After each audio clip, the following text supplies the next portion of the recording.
Guruji, what is the significance of lingam?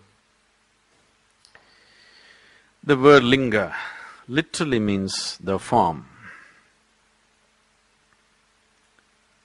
Form means, why we're calling it the form is, when, today modern science is proving to you beyond any doubt that the whole existence is coming from nothing and going back to nothingness. You know this? There was a time when modern science believed everything comes from something. You can neither destroy something nor create something.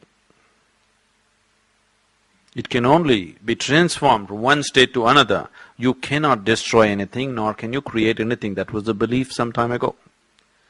But today modern science is proving beyond any doubt that everything comes from nothingness and goes back to nothingness. A whole bunch of galaxies sometimes just collapse into themselves and become nothing, There's something called as black holes. Some of them explode into supernovas, but a lot of them just collapse into themselves and become nothing. So there was something and it became nothing. Similarly, there is nothingness and it becomes somethingness. Nothingness is the very basis of all that is something in the creation, please see. Only because there is a vast nothingness, somethingness has happened in the form of tiny galaxies. If you look up in the sky, generally the way your vision is made is, you think it's full of stars, but that's not the reality. The reality is there's a vast empty space, just tiny spots of stars. Isn't it? That's a reality. But because of the way your vision is made, because of a visual deception, it makes you feel as if the sky is full of stars. The sky is full of emptiness, just a little bit of stars, just a little bit of salt and pepper. Rest is all darkness and emptiness. So everything springs from that and goes back to that.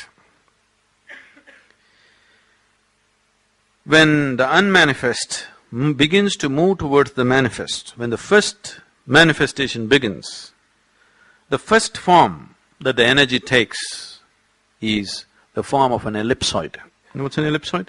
A perfect three-dimensional ellipse is an ellipsoid. The first form is always a perfect ellipsoid. A perfect ellipsoid is what is being referred to as a linga. This we have always known. Yoga has always been saying this. Every human being who's gone deep enough into himself has always known this. But today, modern cosmologists have taken pictures of various galaxies and they say the core of every galaxy is an ellipsoid. Do you know this? No?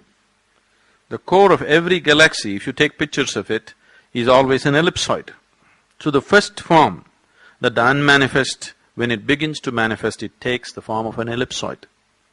If you become meditative to a point where you become loose with your body, then you will notice once again your energies become an ellipsoid. That means before dissolution, the final form that you take also is an ellipsoid. So the first form is an ellipsoid, the final form is an ellipsoid. So linga is seen as a doorway. Either way, either this way or that way, it is a doorway to the beyond.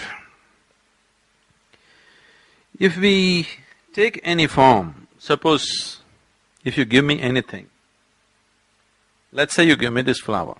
You hold this flower in your hand, feel it, if you're sensitive to it, and give it to me. I'll just hold it in my hand just for 10-20 seconds and give it to you. You will see it'll feel very different. I will make this flower feel very, very different in your hand because I'll energize this in such a way that it'll be vibrant in your hands.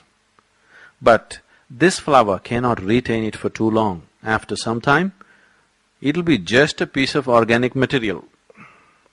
But if you form a perfect ellipsoid, if you form a linga the way it should be and energize it, it'll be a perennial storehouse of energy. There is a whole science as to how to build a linga. the different dimensions, the different qualities that you can attribute to it. It is just that this science, which is very essential and very fundamental science, has been lost to some extent or to a large extent because the bhakti movement swept the country about 700, 800 years ago. The bhaktas took over temple building.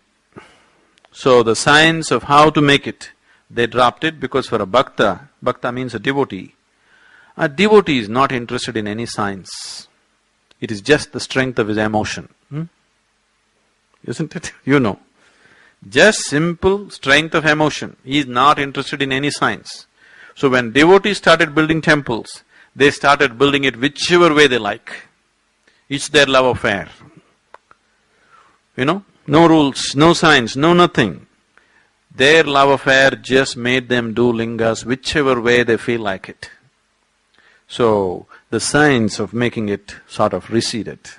But if it is properly made, it can be such a powerful energy form that people can experience it in an enormous way. It can be a great tool of transformation for people.